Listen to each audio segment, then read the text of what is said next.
Bonjour à tous. Alors, pour ceux qui ne me connaissent pas, je m'appelle toujours Sandrine. Je tiens le blog La Trousse de Sobel. Et aujourd'hui, nouvelle vidéo, je viens vous parler des devoirs. On me demande souvent qu'est-ce que je donne comme devoir. Puis vous savez, moi, écrire pendant 3 jours des mails pour répondre des tartines, c'est pas trop mon truc, surtout que ce seraient des tartines que je devrais recopier des tas et des tas de fois. Du coup, à chaque fois, je dis aux gens, je t'invite à aller regarder ma vidéo. Donc, je vous invite à aller regarder toutes mes vidéos, hein, c'est la 25e, sur tout plein de sujets qui concernent ma classe. Alors, donc, les devoirs. Déjà, vous savez tous que les devoirs écrits sont interdits. OK. Est-ce que tout le monde respecte ça? Non. Surtout en CM1, CM2. En tout cas, autour de moi, je connais, je crois, strictement personne qui ne donne pas de devoirs écrits en CM1, CM2. En tout, du moins, un tout petit peu.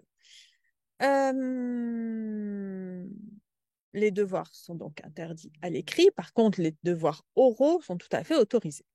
Alors moi, quelle est ma position par rapport aux devoirs? Déjà, je pense que les devoirs, ça creuse les écarts entre les élèves.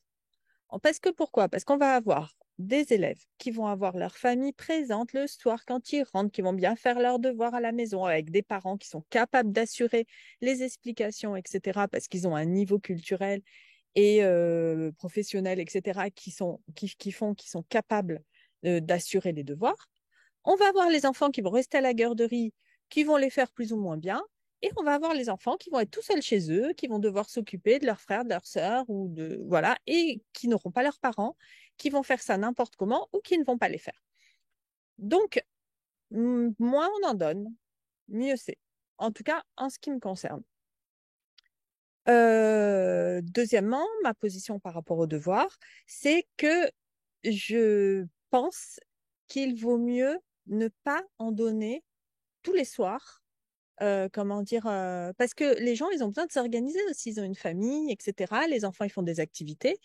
Et c'est vrai que je vois la majorité de mes collègues, hein, de tout le monde, hein, les devoirs sont donnés du lundi au mardi, du mardi au jeudi et du jeudi au vendredi.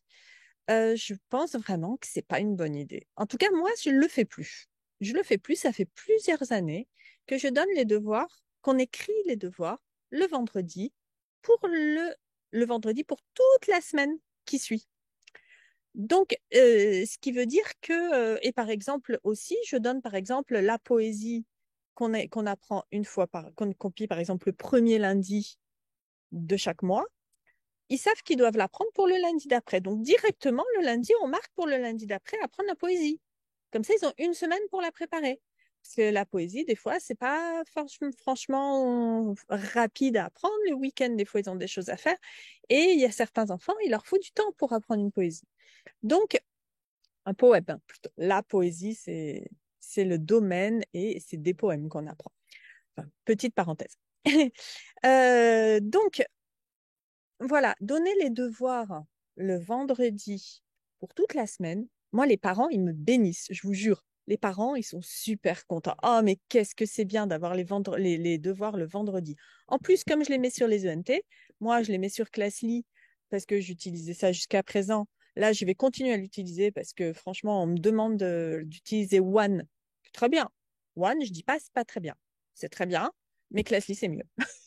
Je suis désolée. L'application One n'est pas terrible. Enfin bref, ça sera un autre sujet.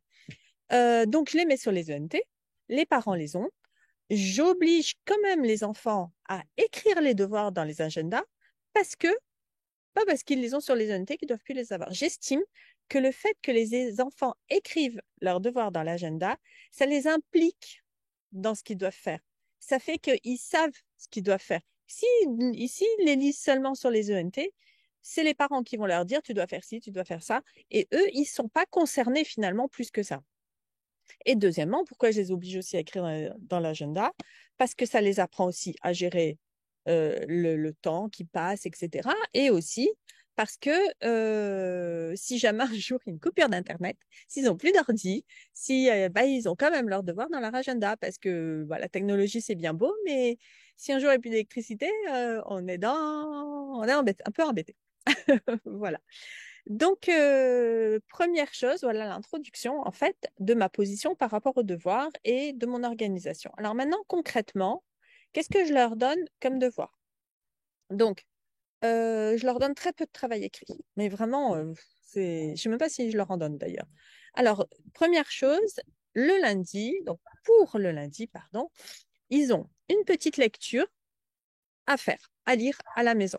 Alors, je ne sais pas si vous avez déjà regardé ma vidéo sur la littérature, mais je disais dans cette vidéo que je pensais qu'il ne fallait pas que les enfants soient seuls face à leurs livres pour lire des lectures qu'on fait en classe, de la littérature surtout, parce que souvent, en fait, je me suis rendu compte qu'ils ne comprenaient pas ce qu'ils disaient. C'est pourquoi moi, je leur lis avec eux en classe le texte. Mais ce qui ne veut pas dire qu'ils ne peuvent pas lire à la maison. Soit une toute petite part. Il ne faut pas leur laisser des chapitres entiers super longs. Moi, bon, par exemple, je fais Harry Potter au mois de septembre. Je ne leur laisse pas lire un ou deux chapitres entiers d'Harry Potter tout seul à la maison. Je leur dis de lire un passage, le début du chapitre, de telle à telle page, etc. Même certains enfants qui sont plus en difficulté de lecture, je leur dis de lire que la première page ou que ce soit carrément les parents qui leur lisent. Mais ils ont un petit travail de lecture et après, le gros de la lecture est refait en classe. Ensuite, donc pour lundi, la lecture. Une fois par mois, ils auront donc un poème à apprendre. De temps en temps, ils ont une évaluation de maths. Donc, comme on a fait le jeu fait le point la semaine d'avant, ils doivent revoir les exercices du jeu fait le point. Alors, voilà un petit travail écrit. C'est-à-dire que je leur propose le jeu fait le point en vierge, non remplie. Je leur redonne la feuille et ils peuvent la refaire à la maison. Mais ce n'est pas obligatoire.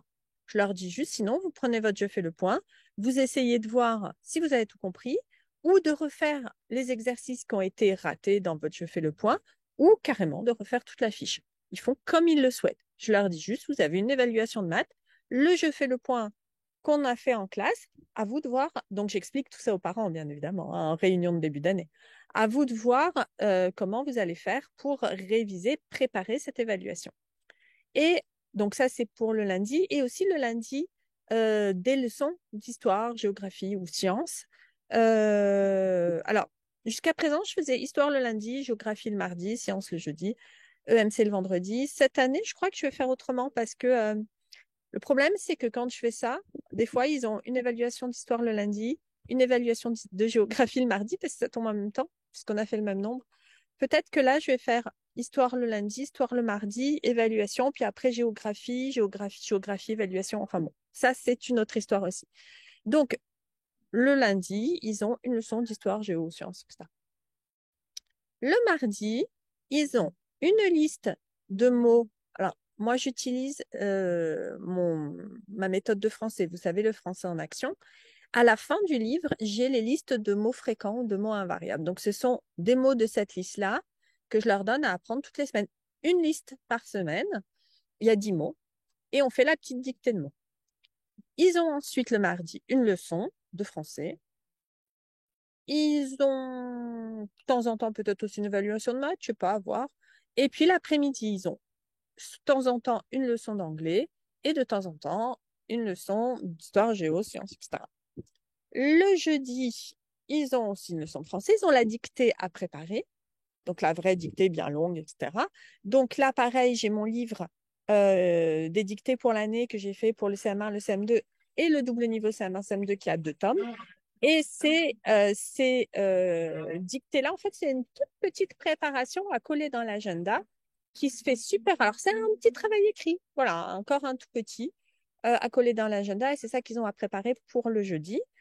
Et ensuite, ils ont l'après-midi, des fois, bon, une petite leçon d'histoire, géosciences, etc. Et on s'en va en sport, donc se mettre en tenue de sport, apporter une bouteille, une gourde. J'essaie d'éviter les bouteilles d'eau. Et pour le vendredi, la majorité du temps, il n'y a rien. C'est la fin de la semaine. Et puis, comme mon vendredi, en fait, c'est une journée plan de travail, c'est une journée pédagogie freinée, en fait, il n'y a pas besoin de devoirs particuliers. Alors, si, ce que je leur dis, c'est qu'ils peuvent avancer leur plan de travail à la maison. Donc, ça, c'est du travail écrit, bien évidemment, mais ce n'est pas obligatoire. Ils font comme ils veulent, s'ils veulent, mais ils ne sont pas obligés. J'en ai certains qui le font, d'autres qui ne le font jamais. Je ne pénalise personne, ça n'a aucune espèce d'importance. Voilà. Donc ça, c'était pour ce que je donne comme devoir. Et ensuite, quelle est ma position par rapport aux enfants qui n'ont pas fait leur devoir? Donc, à un, je leur dis rien. Je ne leur dis rien. Tant pis pour eux. Ils n'ont pas fait leur devoir, que les mots, ils ne savent pas les écrire, que la dictée, ils ont tout faux, que la lecture, ils n'ont rien compris, que la poésie, ils la connaissent pas. C'est leur problème s'ils la connaissent pas. Par contre, je demande quand même, surtout pour la poésie, le poème, pardon, euh, que les parents m'écrivent un petit mot. Je suis désolée, veuillez excuser mon fils qui n'a pas pu apprendre sa poésie, car nous étions de mariage ce week-end. Là, ça passe, je dis rien. Donc, je lui dis, bah, écoute, tu l'apprendras demain ou la semaine prochaine, ou quand tu pourras. S'il y a une véritable excuse, ça peut arriver. S'il n'y a pas d'excuse, bah, ils ont insuffisant. Tant pis pour eux, ils le savent. Moi, je m'énerve jamais, je me prends pas la tête avec les devoirs.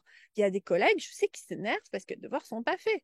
Moi, je m'en fous. Les devoirs, je les donne, ils sont faits, ils sont pas faits, c'est pas mon problème. Si je les donne, c'est pour que les enfants puissent mieux travailler en classe. S'ils sont pas faits, c'est pas grave. Après, les enfants, ils font comme ils peuvent. Et effectivement, le problème, c'est que pourquoi aussi je dis rien, comme je vous disais au début, c'est qu'on a toujours malheureusement des enfants qui sont seuls à la maison et qui ne peuvent pas faire leurs devoirs.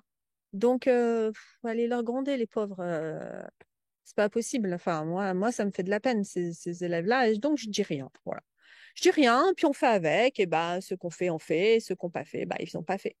Et en fait, ben, l'ensemble de tout ça fait qu'à la fin de l'année, même avant la fin de l'année, j'ai beaucoup de parents qui viennent me voir en me disant: «Oh, c'est génial, mon fils, il a jamais été aussi autonome dans ses devoirs. Il rentre à la maison, il se met dans sa chambre. Bon, maman, j'ai à faire ci, j'ai à faire ça. Tu veux que je t'aide? Non, non, c'est bon, j'ai compris comment il faut faire, etc.»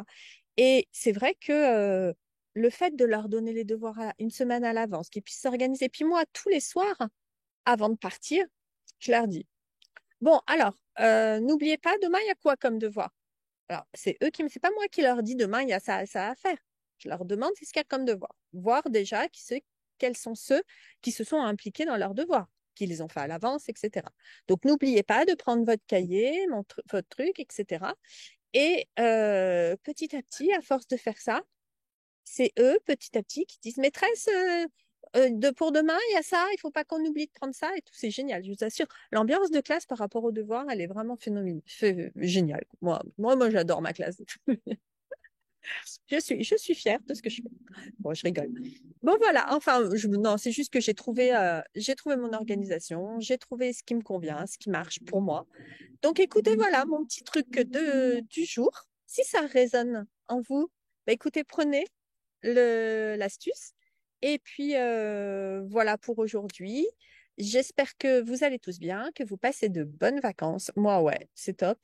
Je vous souhaite une bonne continuation et je vous dis à très vite pour une nouvelle vidéo. Bye bye!